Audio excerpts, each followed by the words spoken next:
नमस्कार साथियों, मोदी सरकार ने बहुत बड़ा फैसला लिया और यह फैसला पूरे हिंदुस्तान के लोगों को प्रभावित करने वाला फैसला है। और पहली बार नरेंद्र मोदी की सरकार ने एक ऐसा फैसला लिया है जिससे पूरे विपक्ष में खलबली पैदा हो गई है। एक तरफ पाकिस्तान इस सदमे में है कि पता नहीं कब किस तरफ से भारत उस पर अटैक कर सकता है, और दूसरी तरफ जब विपक्ष को यह लग रहा था कि मोदी सरकार दबाव में है, उसी वक्त नहले पे दहला मोदी सरकार ने खेल दिया। मोदी सरकार का बड़ा फैसला है जाति आधारित जनगणना करवाने का यह फैसला। और यह फैसला क्यों बड़ा फैसला है, आज इसे बड़े कैनवास पर समझने की हम कोशिश करेंगे। और कैसे इस फैसले से ठीक बिहार चुनाव के पहले एक मास्टर स्ट्रोक चल दिया है नरेंद्र मोदी ने। मेरे साथ मेरे सहयोगी पंकज प्रसून जुड़ रहे हैं। पंकज जी, आपको यह फैसला कैसा लगता है? नहीं, सबसे बड़ा बिहार चुनाव के पहले विपक्ष के पास मुद्दा क्या था? यही था कि जातिगत जनगणना कराएंगे, जब हम आएंगे तो जातिगत जनगणना कराएंगे। हालांकि बिहार में एक कास्ट सर्वे कराया था जरूर उन्होंने, जब नीतीश कुमार और तेजस्वी यादव की साथ में सरकार चल रही थी तब। उस कास्ट सर्वे का कोई फलाफल नहीं निकला, आम लोगों को कुछ फायदा नजर नहीं आ रहा था। इसके बावजूद चाहे कन्हैया कुमार हो, चाहे तेजस्वी यादव हो या राहुल गांधी हो, उन्होंने कहा था कि हम कास्ट सर्वे कराएंगे, कास्ट सेंसस कराएंगे। अगर केंद्र में सरकार आती है तो कास्ट सेंसस कराएंगे, नहीं तो कास्ट सर्वे कराएंगे, जो कि ऑलरेडी हो चुका था। उसी उनके एजेंडे को फुस करने के लिए, और देश के कई राज्यों में ये इस तरह की बात कर रहे थे, सीधे सीधे आज अश्विनी वैष्णव ने इस बात की घोषणा कर दी कि सेंसस कराना या जनगणना कराना केंद्र सरकार का काम है। उन्होंने साफ साफ कहा कि संविधान के अनुच्छेद 246 के अनुसार जनगणना चाहे किसी भी तरह की हो, वो केंद्र सरकार करा सकती है। जो राज्य सरकारें करा रही हैं वो पॉलिटिकल गिमिक है, वो सर्वे करवा रही हैं, और सर्वे का कोई संवैधानिक मान्यता नहीं होती।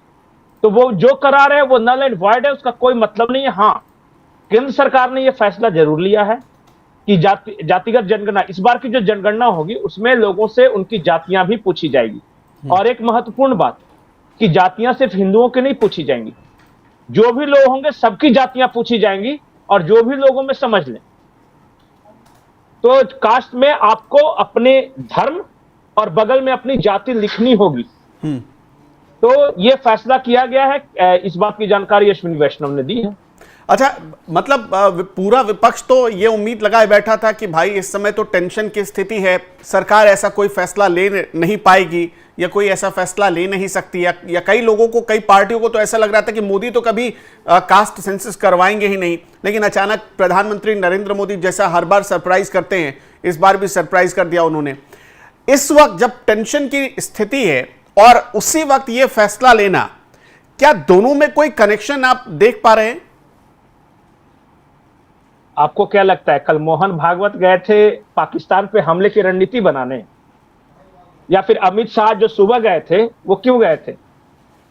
ये लोग क्या है कि इतना माहौल भारत पाकिस्तान हो गया था कि लोगों ने ये सोचा ही नहीं कि अमित शाह गृह मंत्री हैं या मोहन भागवत हैं, वो सरसंघचालक हैं, वो क्यों जा रहे हैं प्रधानमंत्री आवास।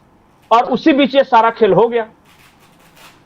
अब आज खुद जो जितने पत्रकार गए थे प्रेस कॉन्फ्रेंस अटेंड करने अश्विनी वैष्णव का, तो सबने कहा कि यार ये बैठक होगी, सुरक्षा मामलों की बैठक होगी, आज रात बजे बैठक होनी है, ये होनी है, वो होनी है, तो कुछ तो बड़ी घोषणा होगी। अश्विनी वैष्णव आए और 3 बड़ी घोषणाएं कर दी।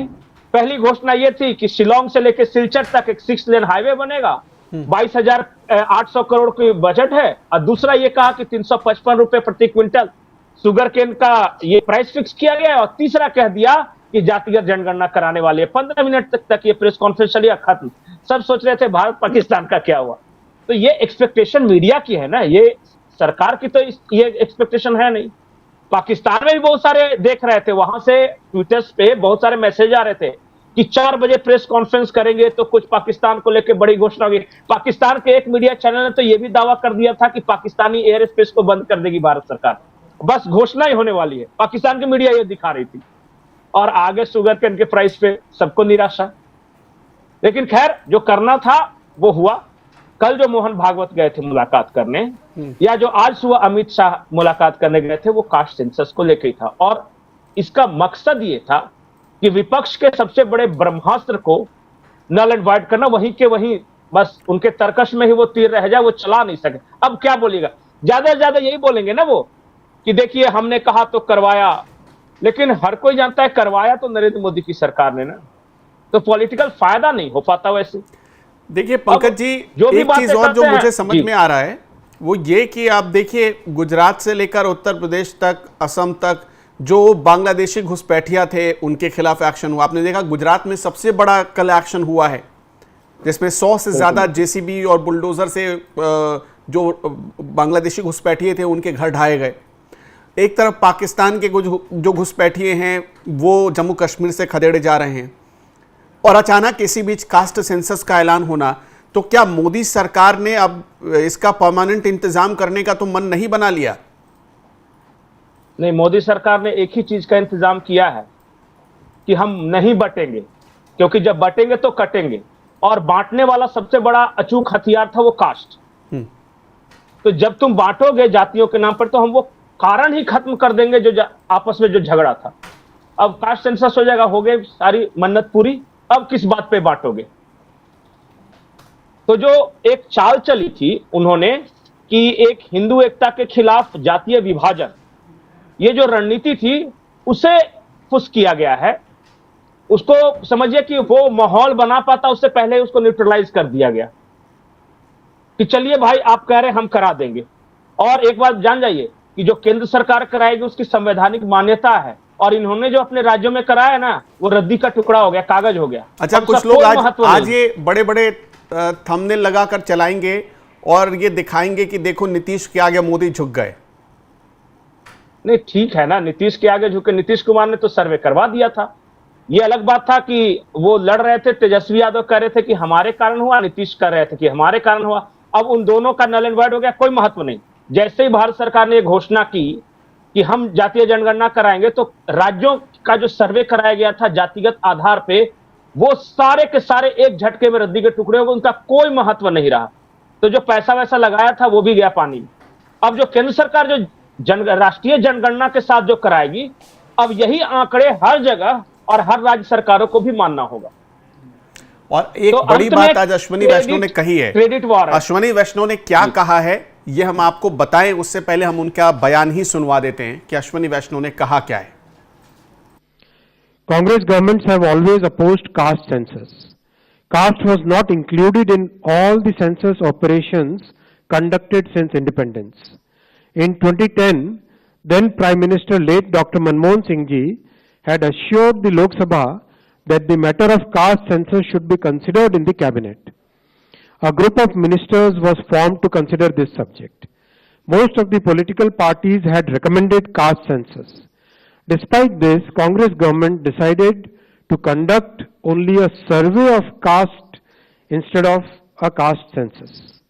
That survey is known as SECC. It is well understood that Congress and its Indie alliance partners have used caste census only as a political tool. As per Article 246 of the Constitution of India, the subject census is listed at 69 in the Union list in 7th schedule. According to Constitution of India, census is a union subject. Some states have conducted surveys, I am repeating the word, surveys to enumerate castes.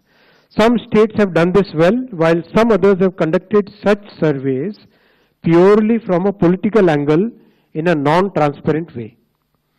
Such surveys have created doubts in the society.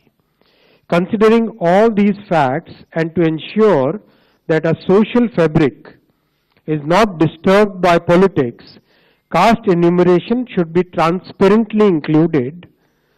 I am emphasizing the word transparently included in the census instead of surveys.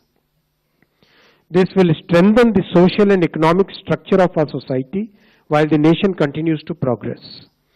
Under the leadership of our Prime Minister Shri Narendra Modi ji, the Cabinet Committee of Political Affairs has decided today, that is 30th April 2025, that caste enumeration should be included in the forthcoming census. This demonstrates that a government is committed to the values and interests of a society and country. Like in the past, when a government had introduced 10% reservation for the economically weaker sections of the society without causing any stress in any section of the society. Thank you. और अब उसके बाद देखिए लालू प्रसाद यादव ने tweet कर दिया है। लालू प्रसाद यादव क्या लिखते हैं, अब इस पर क्रेडिट लेने की एक मुहिम जो है, यानी एक दौड़ जो है वो भी शुरू हो गई है। लालू प्रसाद यादव लिखते हैं, मेरे जनता दल के राष्ट्रीय अध्यक्ष रहते हुए दिल्ली में हमारी संयुक्त मोर्चा की सरकार ने 1996-97 में कैबिनेट से 2001 की जनगणना में जातिगत जनगणना कराने का निर्णय लिया था, जिस पर बाद में एनडीए की वाजपेयी सरकार ने अमल नहीं किया। 2011 की जनगणना में फिर जातिगत गणना के लिए हमने संसद में जोरदार मांग उठाई। मैंने, स्वर्गीय मुलायम सिंह जी, स्वर्गीय शरद यादव जी ने इस मांग को लेकर कई दिन तक संसद ठप किया और बाद में प्रधानमंत्री स्वर्गीय मनमोहन सिंह जी के सामाजिक आर्थिक सर्वेक्षण कराने के आश्वासन के बाद ही संसद चलने दिया। देश में सर्वप्रथम जातिगत सर्वे भी हमारी 17 महीने की महागठबंधन सरकार में बिहार में ही हुआ, जिसे हम समाजवादी जैसे आरक्षण, जाति जनगणना, जाति गणना, समानता, बंधुत्व, धर्मनिरपेक्षता इत्यादि 30 साल पहले सोचते हैं, उसे दूसरे लोग दशकों बाद फॉलो करते हैं। मतलब अब पंकज जी इस पर एक क्रेडिट लेने की होड़ भी शुरू हो गई है। अब एक जो बड़ी बात कही है, देखिए अश्विनी वैष्णव की बात से एक चीज समझ में आती है, बहुत महीन चीज है, वो दर्शकों को भी समझना चाहिए। बिहार में जो हुआ वो एक सर्वे था और जो केंद्र की सरकार कराने जा रही है वो सेंसस है, वो असली में वही जनगणना है। और ये भी अश्विनी वैष्णव ने क्लियर कर दिया है कि जनगणना कराने का, चूंकि ये केंद्र का विषय है तो केंद्र ही करा सकता है, कोई स्टेट नहीं करा सकता है। ये दो चीजें बहुत बारीक हैं, लेकिन बहुत स्पष्टता से उन्होंने मैसेज दे दिया है पब्लिक को, यह समझ जाने की जरूरत है। और इसी बीच लालू प्रसाद यादव भी आए, कह रहे हैं कि हमने देखिए कमाल कर दिया, हमारे दबाव में सरकार। मैं जो कह रहा था थोड़ी देर पहले आपको, वही लालू प्रसाद यादव कह रहे हैं। एक चीज और है, लालू प्रसाद यादव का ट्वीट देखिए। वो कह रहे हैं कि 1996-1997 में जब संयुक्त मोर्चा की सरकार थी, उसी वक्त हमने कैबिनेट में यह डिसीजन लिया था कि 2001 के सेंसस में जातिगत जनगणना होगी, तो हुई नहीं। उसके बाद 2 टर्म यूपीए की सरकार रही। लालू यादव स्वयं बताएं कि यूपीए की सरकार में तो ये मंत्री भी थे, इन्हीं के समर्थन से सरकार चल रही थी। 2011 के सेंसस में क्यों नहीं जनगणना हुई? आज तो क्रेडिट ले रहे हैं, क्योंकि 2011 में तो यूपीए की सरकार, हमने तो संसद ठप करवा दिया था, शरद यादव के साथ मिलकर, मुलायम सिंह के साथ मिलकर संसद ठप करवा दिया था। इन्हीं के समर्थन से सरकार चल रही थी। अगर नहीं जातिगत जनगणना करवा रहे थे तो ले लेते समर्थन वापस, दिक्कत क्या थी? मुलायम सिंह ले लेते समर्थन वापस, ये लालू यादव ले लेते, तो उस वक्त तो बड़ा राज भोग रहे थे, मजा आ रहा था। जब कांग्रेस की सरकार आई तो जातिगत जनगणना नहीं कराया, और 2011 के बाद पहली बार बीजेपी की सरकार में जनगणना जो हो रही है उसमें जातियों की गिनती हो रही है। और मैं एक महत्वपूर्ण बात बता दूं कि 2001 में जब यह फैसला लिया गया था, उस वक्त भी अटल बिहारी वाजपेयी की सरकार थी। तो जातीय जनगणना का जो फैसला लिया था, उस वक्त जो एक सैद्धांतिक सहमति थी, वो अटल बिहारी वाजपेयी की सरकार ने की थी। मनमोहन जब कांग्रेस की सरकार आई तो 2 टर्म रही, नहीं कराया, जनगणना हुई लेकिन जातियों की गिनती नहीं हुई।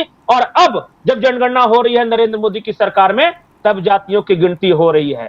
ये बातें उठेंगी, देखिएगा कुछ दिन बाद कि कौन सच में जनगणना के समय जातियों की गिनती करवाना चाहता था और कौन सिर्फ अपने यहां फर्जी सर्वे करवा के क्रेडिट लेना चाहता था। अब ठीक है, बढ़िया है, सब अगर कह रहे हैं कि हमारा क्रेडिट है, हमारा क्रेडिट है, तो अच्छी बात है। किसी का क्रेडिट हो, जनगणना तो करवाएंगे मोदी सरकार जाके, जो भी जो योजनाएं लागू होंगी या जो फायदा या नुकसान होना 2029 तक, तो यही करवाएंगे। अब वो सिर्फ ये कहते रहे कि हमने लाया कंप्यूटर, हमारे नाना जी ने लाया था, बस। बहुत बहुत शुक्रिया। हमारे दर्शकों को सारी चीजें स्पष्ट हो गई होंगी। जातिगत जनगणना करवाना सिर्फ एक पॉलिटिकल टूल भर इस सरकार के लिए नहीं दिख रहा है। देखिए, जब और जिस तारीख को जिस कैबिनेट की बैठक में जातिगत जनगणना करवाने का फैसला लिया गया, उसी बैठक में एक बड़ा फैसला हुआ किसानों के लिए, और वो फैसला था गन्ने के ऊपर। इसके साथ साथ जो शिलोंग सिलचर जो रोड है उसको भी बनाने का फैसला हुआ, एक्सप्रेस वे की तरह बनाने का फैसला हुआ है। ये जो बड़े फैसले हैं उसका भी बड़ा इंपैक्ट पड़ता हुआ दिख रहा है। और अब तो यही लोग कह रहे हैं कि बिहार चुनाव से पहले मोदी सरकार ने जानबूझकर जातिगत आधारित जनगणना कराने का फैसला किया है।